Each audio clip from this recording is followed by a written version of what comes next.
ഓം ശ്രീ മഹാദേവിയെ നമ. നമസ്തേ. ആനന്ദഭൈരവി ആസ്ട്രോളജിയിലേക്ക് എല്ലാവർക്കും സ്വാഗതം. 2024 മെയ് 1 മുതൽ 31 വരെ, അതായത് മേടം 18 മുതൽ ഇടവം 17 വരെയുള്ള ചിങ്ങക്കൂറുകാരുടെ മെയ് മാസ ഫലത്തെക്കുറിച്ചാണ് നമ്മളിപ്പോൾ ചിന്തിക്കുവാൻ പോകുന്നത്. ചിങ്ങക്കൂറിലെ നക്ഷത്രങ്ങളായ മകം, പൂരം, ഉത്രം 1-ാം പാദം എന്നീ നക്ഷത്രക്കാർക്കാണ് ഈ ഫലങ്ങൾ അനുയോജ്യമായിട്ടുള്ളത്. മെയ് മാസത്തിൽ പ്രധാനമായിട്ടുള്ള ഒരു രാശിമാറ്റം വ്യാഴത്തിൻ്റെതാണ്. ഏപ്രിൽ 30 വൈകിട്ട് വ്യാഴം മാറുകയാണ്. മേടം രാശിയിൽ നിന്നും ഇടവം രാശിയിലേക്കാണ് മാറുന്നത്. അതുപോലെ കുംഭൻ രാശിയിൽ പുരൂരുട്ടാതി നക്ഷത്രത്തിൽ ശനിയും, മീനം രാശിയിൽ രേവതി നക്ഷത്രത്തിൽ രാഹുവും, കന്നിരാശിയിൽ അത്തം നക്ഷത്രത്തിൽ കേതുവും സഞ്ചരിക്കുന്നു. ഇനി ചെറുഗ്രഹങ്ങളാണെങ്കിലോ, സൂര്യൻ മെയ് 1 സഞ്ചരിക്കുന്നത് മേടം രാശിയിലൂടെ തന്നെയാണ്.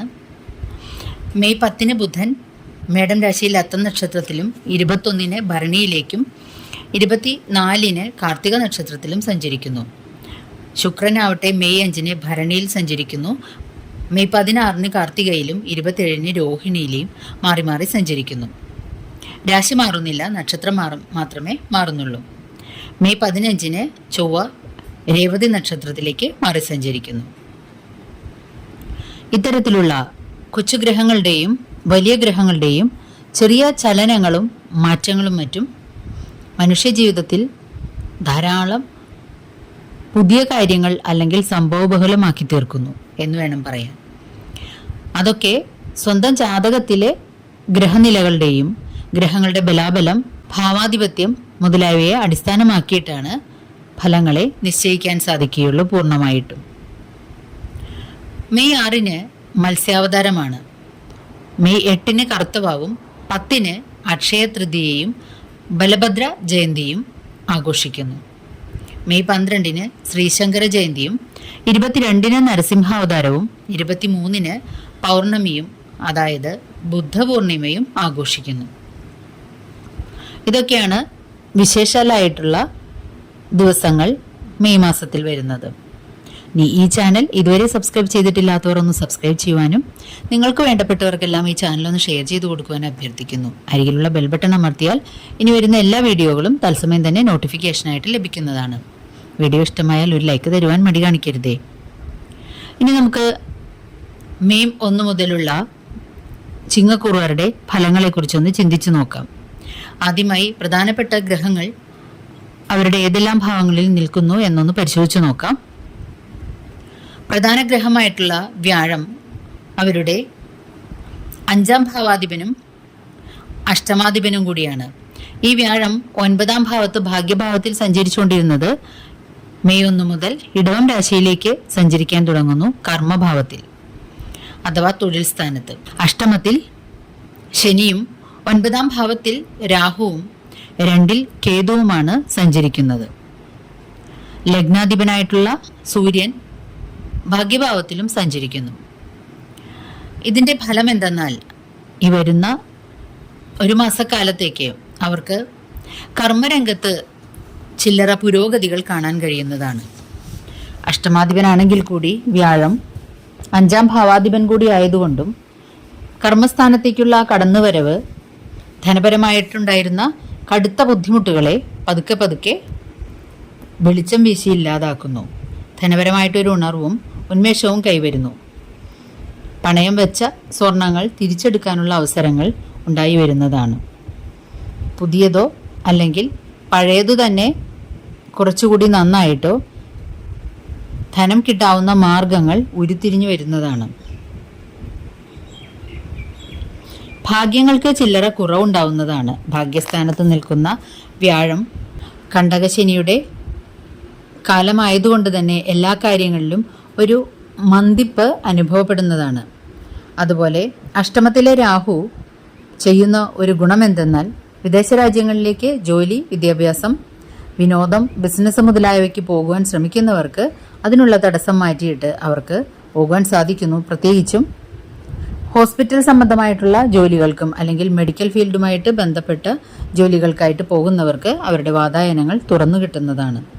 ചിങ്ങം രാശിയുടെ അധിപനായിട്ടുള്ള സൂര്യൻ മേടത്തിൽ ഉച്ചനായിക്കൊണ്ട് സഞ്ചരിക്കുന്നു ഭാഗ്യസ്ഥാനത്ത് എന്നുള്ളതുകൊണ്ട് ഗവൺമെൻറ്റിൽ നിന്നും കിട്ടാനുള്ള ചില ആനുകൂല്യങ്ങൾ അവർക്ക് കിട്ടുക, അല്ലെങ്കിൽ പുതുതായി ചില സബ്സിഡികൾ മുതലായവ ലഭിക്കുക, ഗവൺമെൻറ് ജോലികളിൽ പ്രവേശിക്കാൻ ആഗ്രഹിക്കുന്നവർക്ക് ഈ സമയത്ത് പ്രവേശിക്കാൻ സാധിക്കുക, പ്രമോഷൻ മുതലായവ ലഭിക്കുക, പിതൃസ്വത്ത് അനുഭവിക്കാനുള്ള യോഗമുണ്ടായി വരിക തുടങ്ങിയ കാര്യങ്ങളും മറ്റും സംഭവിക്കുന്നതാണ്. ധനത്തിനുള്ള ദൗർലഭ്യം മാറുവാൻ തുടങ്ങുകയും ചെയ്യുന്നതാണ്. 2ാം ഭാവത്തിൽ നിൽക്കുന്ന കേതു അവരെ കൊണ്ട് അധിക ചിലവ് ചെയ്യിക്കുക തന്നെ ചെയ്യും. മാത്രമല്ല മറ്റുള്ളവരുമായിട്ട് വേണ്ടപ്പെട്ടവരുമായിട്ടുള്ള കലഹങ്ങൾക്ക് ഇടവരുത്തുകയും മറ്റുള്ളവരോട് അരോചകമാംവിധം സംസാരിക്കുവാനും ഇവർക്ക് മടിയില്ലാതായി തീരുന്നു. അതേസമയത്ത് തന്നെ മറ്റുള്ളവരുടെ ചതികളിൽ വീഴാനുള്ള സാധ്യതകളും വളരെയേറെ ആയതുകൊണ്ട് തന്നെ കൂട്ടു ബിസിനസ് ചെയ്യുന്നവരും മറ്റു കസ്റ്റമേഴ്സുമായിട്ട് ധനപരമായി നേരിട്ട് ഇടപെടുന്നവരും വളരെയധികം ശ്രദ്ധ പുലർത്തേണ്ടതാണ്.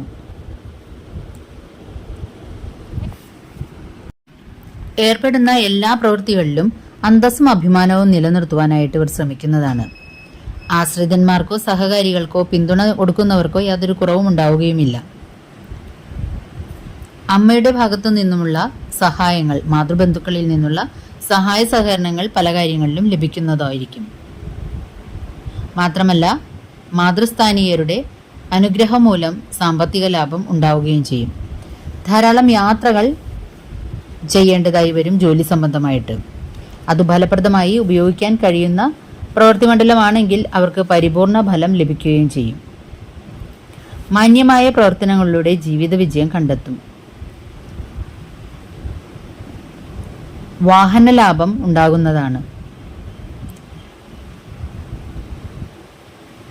സന്താനങ്ങൾക്ക് വളരെ അനുകൂലമായിട്ടുള്ള സമയമാണ്. സന്താനങ്ങളെ കൊണ്ട് സന്തോഷിക്കുവാനും അഭിമാനിക്കുവാനും വേണ്ട അവസരങ്ങൾ ലഭിക്കുന്നതാണ്.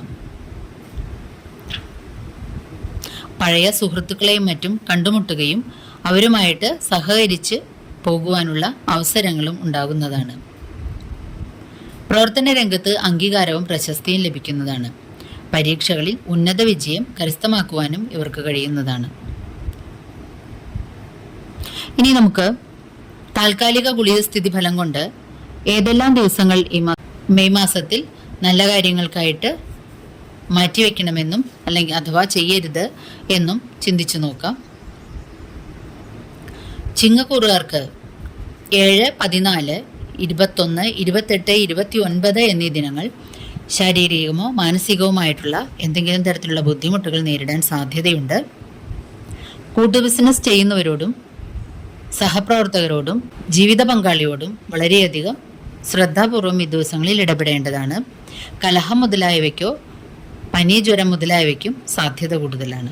ജീവിത പങ്കാളികൾക്കും ചില്ലറ ശാരീരിക അസ്വസ്ഥതകൾ നേരിട്ടേക്കാൻ സാധ്യതയുണ്ട്.